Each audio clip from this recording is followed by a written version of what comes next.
अच्छा बाबूजी, एक बिरहा आप लोगों के बीच में हम सुनावे जात बानी और सदियों से लेके और आज तक ए धरती पर जब जब पाप बढ़ल हा ओ पाप के अंत करे बदे भगवान के अवतार लेवे के पड़ल। एक और ऐसन कहानी कि वो असुर के मारे बदे भगवान के अवतार भी लेवे के पड़ल और ओकर वध भी करे के पड़ल। कैसे भूमिका के अंदर भाव है मास्टर?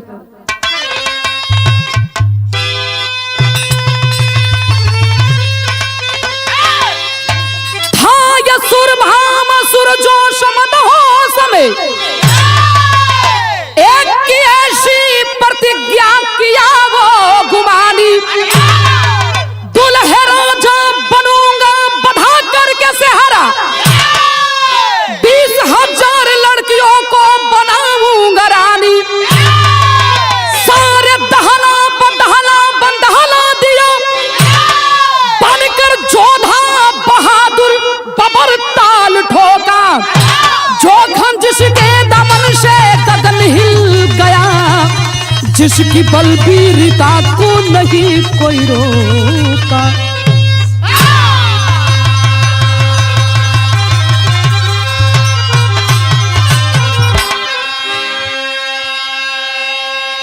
देखी सब है बिरहा के कवि कुछ ऐसा लिखेलन कि जेके आपके भी ना जानकारी होला, हमें भी ना जानकारी होला, लेकिन ढूंढ के खोज के ले जाके आपके और हमरे बीच में रखेलन।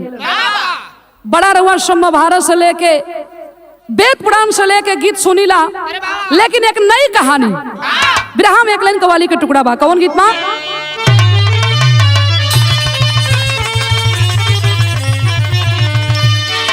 कौनो लड़की अपने शखीन से बतावतिया कि खाली इन्हें सीधा देखवे बर करिया, बहुत ही टेढ़ है।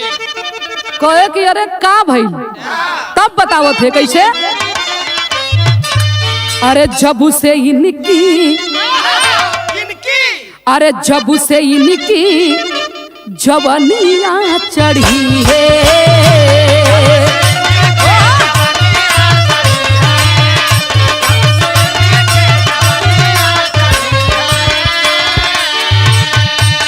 कि जब से इनकी जवानियां चढ़ी है, अरे ये हसीनों के पीछे पड़े हैं,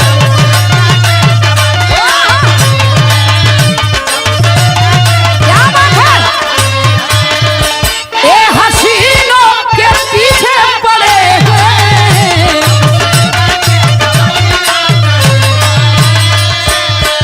अरे जब से इनकी अरे जवानियां चढ़ी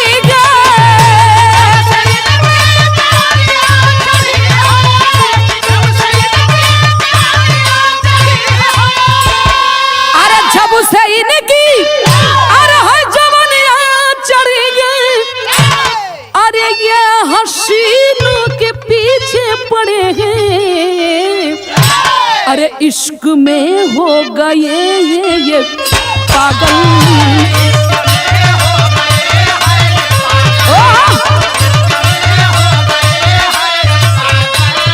अरे इश्क में हो गए हैं ये पागल, अरे महज़बीनों के पीछे पड़े हैं,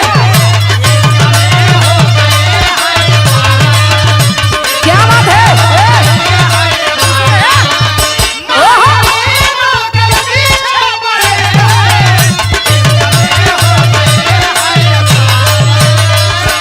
लेकिन बिरहा में कभी जी भाव लिखलन, अरे जो कहानी लहू में रंगी है,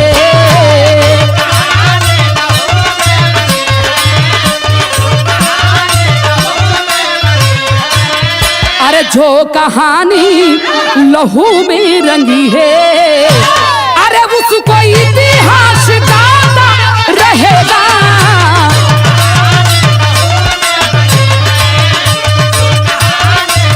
जियो जियो बहादुर शाबाश।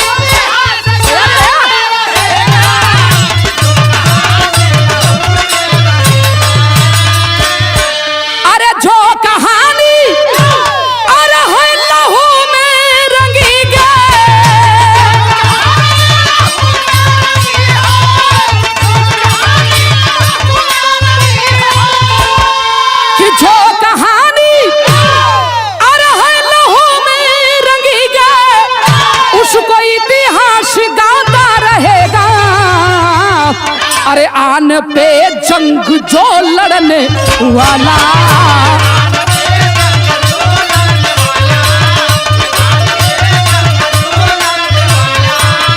अरे आन पे जंग जो लड़ने वाला, अरे अपना जौहर दिखाता रहेगा जिया।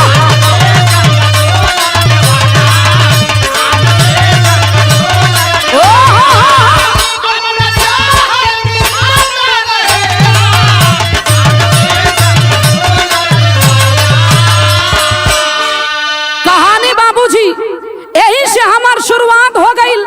ई केकर कहानी हो, कहां से लिहल गई, कड़ी के अंदर भाव कैसे।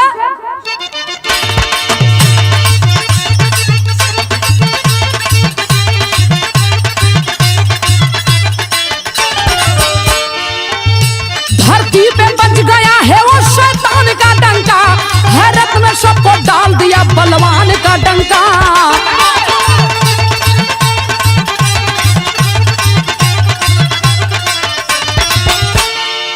सबके सीने में दहशत का भूत लिया गया,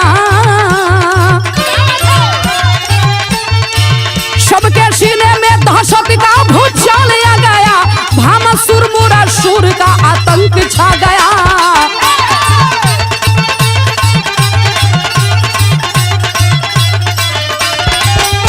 हर राज्य में राजाओं का ऐलान किया है, सब दे दो अपनी बिटिया यही फरमान किया के।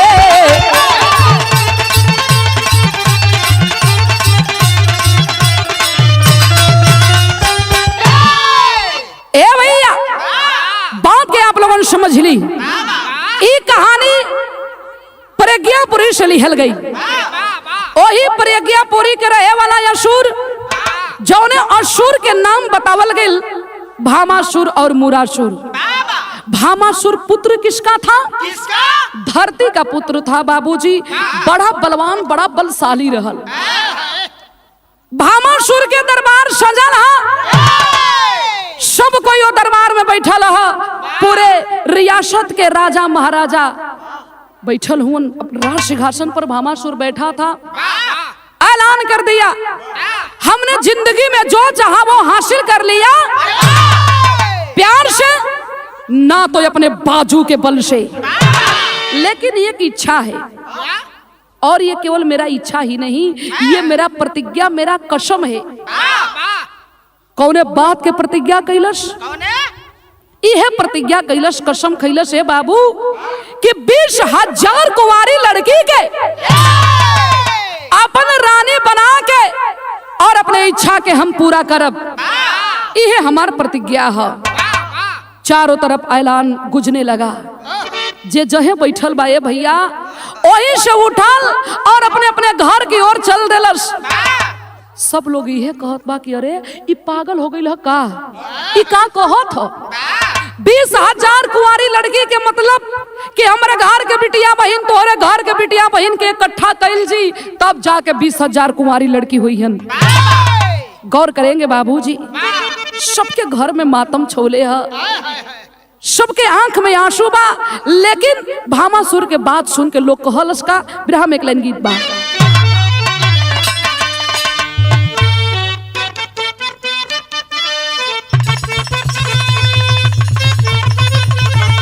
आए है कौनो दुल्ही बड़ा दिन के बाद ओकर सैया जी घरे आइल बड़न,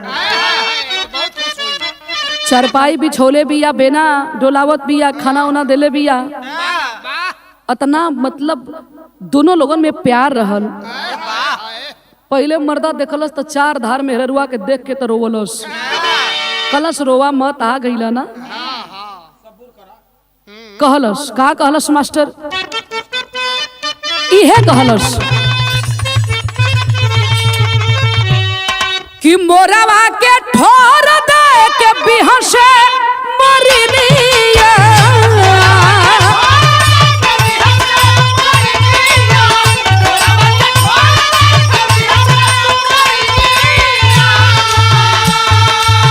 मोरवा के ठोर दे के बिहसे मरनिया, बिहसे मरनिया, निकल लगे हो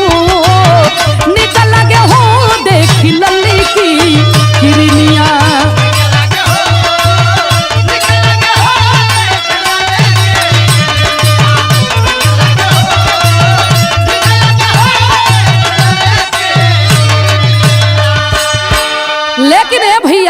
आय हाय हाय पूरे रियासत में हाहाकार मचल हो।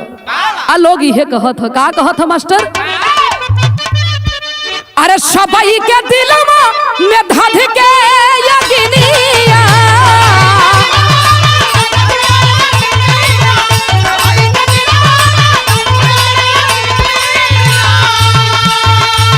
सबई के दिलवा में धध के यगिनिया, धध के यगिनिया के दई हो अपन बेटी बहिनिया। क्या बात है?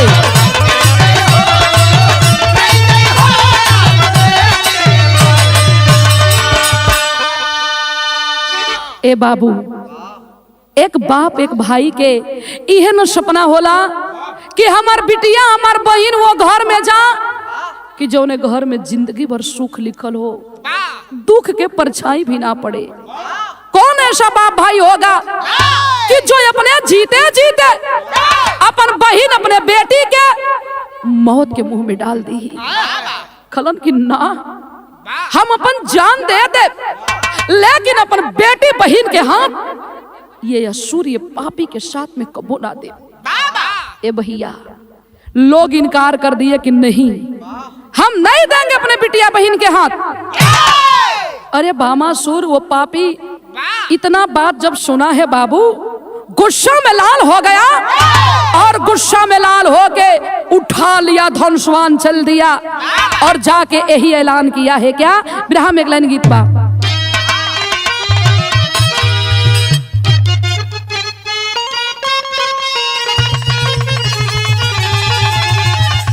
ये तरज के नमूना बा। कौनो लइका माई के मंदिर में जाके माता रानी से कहले हो का, अरे थोड़े देरे बाघावा के छोड़ दा हम ओही पर सवार हो जाई।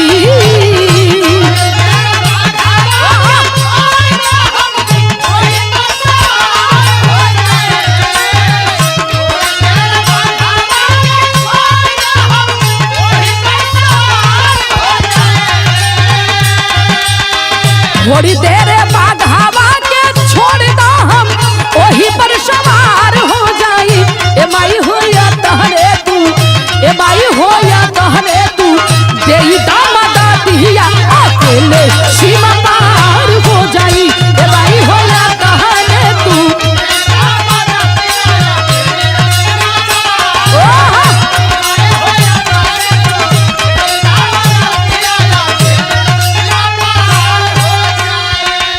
लेकिन ए भैया भामासुर कहले ह का, मानी के ना लोहावा हमारा ये बीरी ता बेकार हो जाई।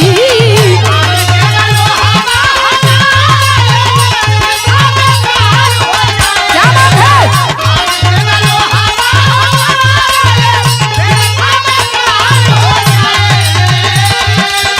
मानी के ना लोहावा हमारा ये बीरी हो जाई। ए बाबू हो उठी जाबा, ए बाबू हो उठी जाबा, देखा ताला मारिया ई माटी सादा सार हो जाई। क्या बात है?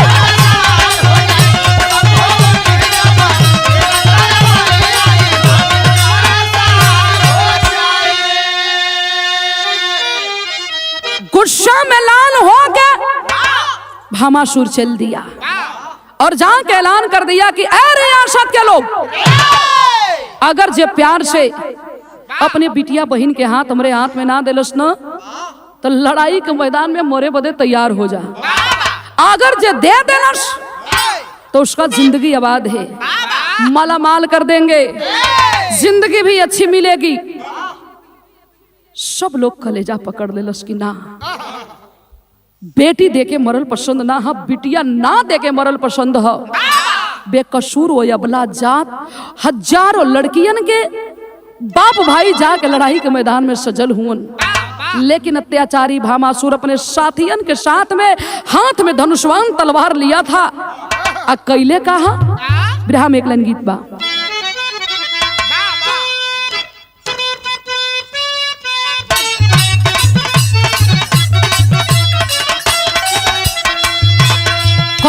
चंचला किस्म के लइका तनी लफुआ टाइप के रहल। ओकर ये आदते रहल जवन उ गली से लइकी आवो जा अच्छा तो कुछ ऐसा होलन ना खरी छूटे के ना भूसा छूटे के, लेकिन उ जरूर बोली हम कहलस होता नहीं यहाँ जा, होता नहीं यहाँ जा, होता नहीं यहाँ जा गोरी पाजम छोटी जवानी माजा में छोटी जवानी माजा में।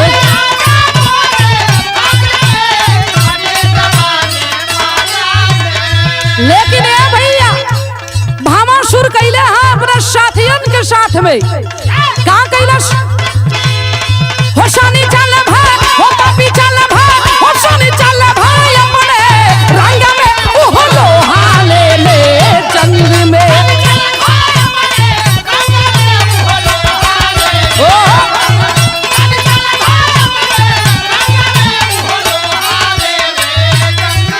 अरे बड़ी दुश्मन पे करबे चढ़ाई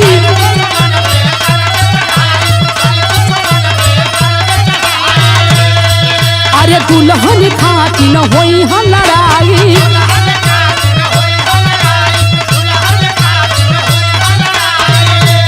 हो सब चली है हो सब चली है हो सब चली है हमारे संग में ओहो लोहाले में जंग में। क्या बात है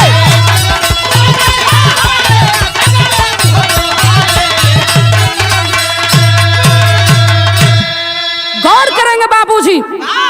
ओ भामासुर अत्याचारी आए हाय बाबू हजारों राजा महाराजा के गर्दन काट लिया। 16,100 कन्या कुंवारी के ले जाके बंदी बना के अपने महल में अपने किला में रख लेबा।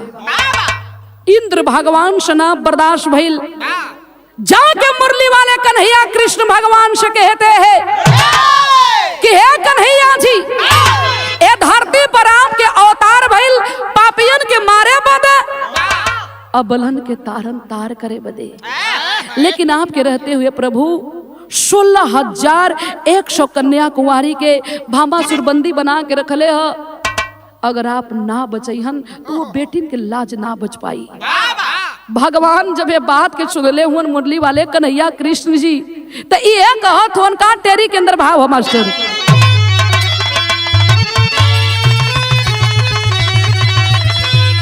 अरे प्रभाकर जबले प्राची में रही, अरे प्रभाकर जबले प्राची में रही वंश जदुवंश हंस के गई हाँ गीत दीवा करे दीवा करे दीवा जिया जाके समझावे लगलन ऐ भामासुर छोड़ दे ये बेटियन के। अरे अपन बल अपन जोर अपने से कोनो बड़ियार आदमी पर आजमावे के चाहिए। ई तो अबला जात लड़की है छोड़ दे, लेकिन ओ हंकारी ओ घमंडी अपने घमंड में चूर था। चैलेंज कर दिया ए भगवान अनहैया कन्हैया अपने जगह पर होबा बड़ा हमदर्दी जागल है ना तैयाबा। भगवान खोलन की वही देखा ही ना एकर घमंड बोले लगल तब भगवान कैलन का चौलरिया के अंदर भाव है मास्टर।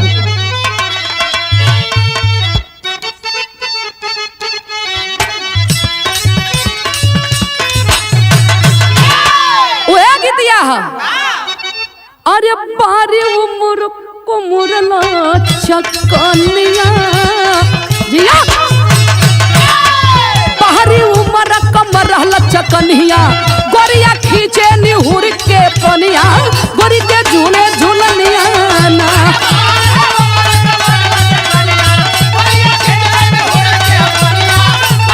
क्या बात है बहुत अच्छे।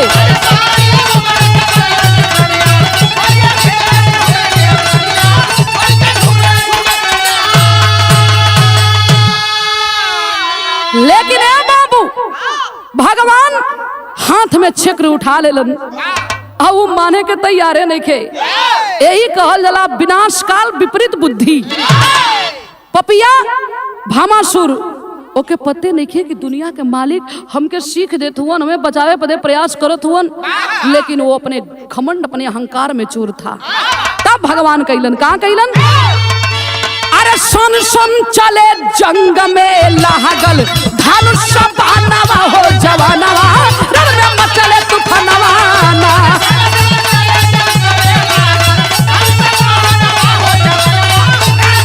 क्या बात है,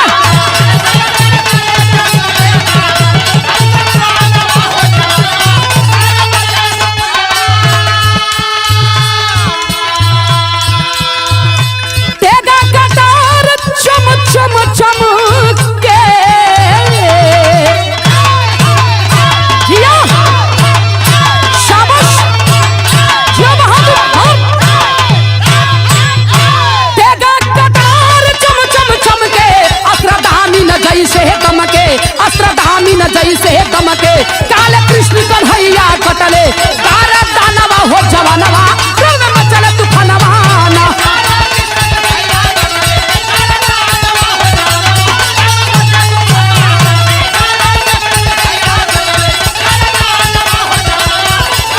जिया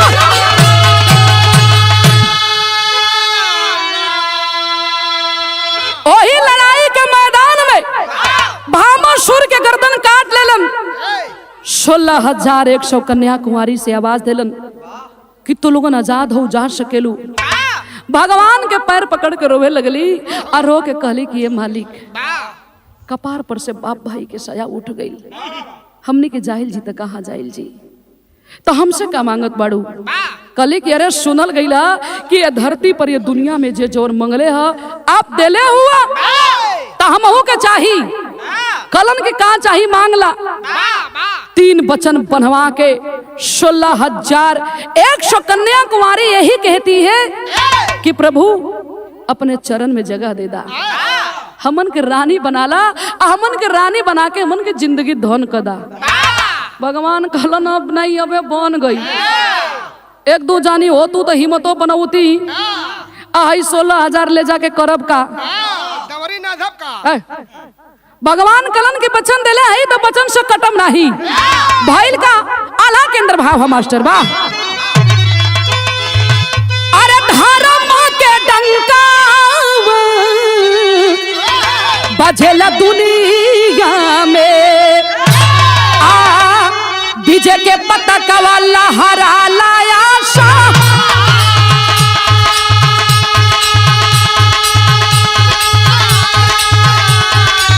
अधर्मी पुकारमी के हार हर दम हो,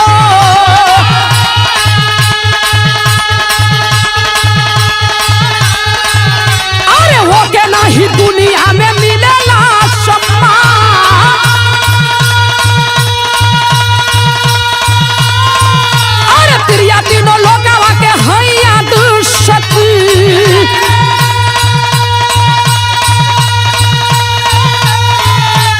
जननी जगत के माता हई श्री माँ।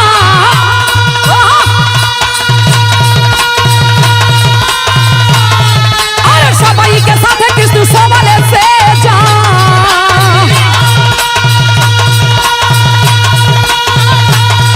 अरे सबाई के साथ कृष्ण सोवले से जा।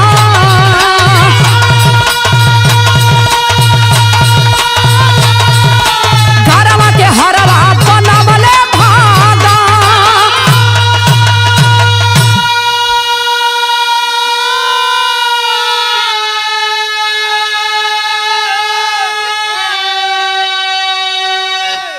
गौर करेंगे बाबूजी। ओही मुरली वाले कन्हैया कृष्ण भगवान जी 16,100 कन्या कुंवारी के अपनवलन और 16,100 कन्या कुंवारी के गर्भ रहल। बेटवा कितना पैदा भइलन? 1,61,080 पुत्र पैदा भइलन और 16,108 कन्या कुंवारी पैदा भइनी। बहुत जल्दी काम कैला हो। ये कोई काल्पनिक बात नहीं है बाबू, ये कहानी श्रीमद् भागवत महापुराण से ली गई। तो बिरहा के निचोड़ में लिखे के पड़ल कैसे?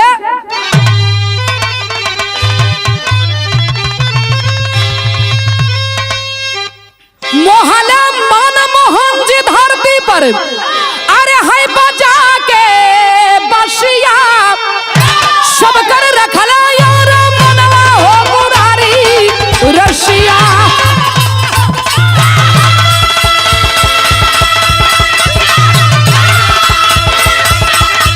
जियो जियो बहादुर।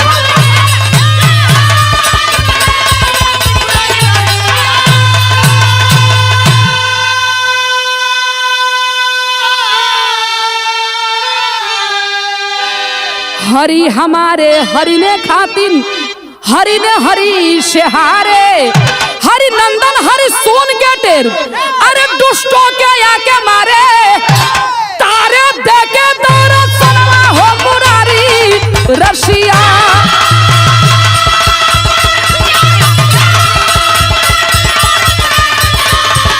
जियो जियो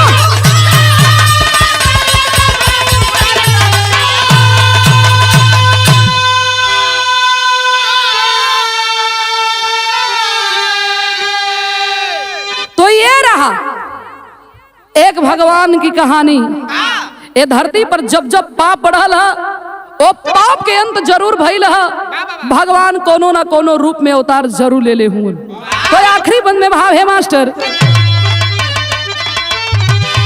गुरपतु गुरछय पर चमका बन के गगन ही के चंदा काशी बुल्लू सुखनंदन के सतगुरु कटले फंदा। अरे प्रभाकर जबल प्राची में रही जोखन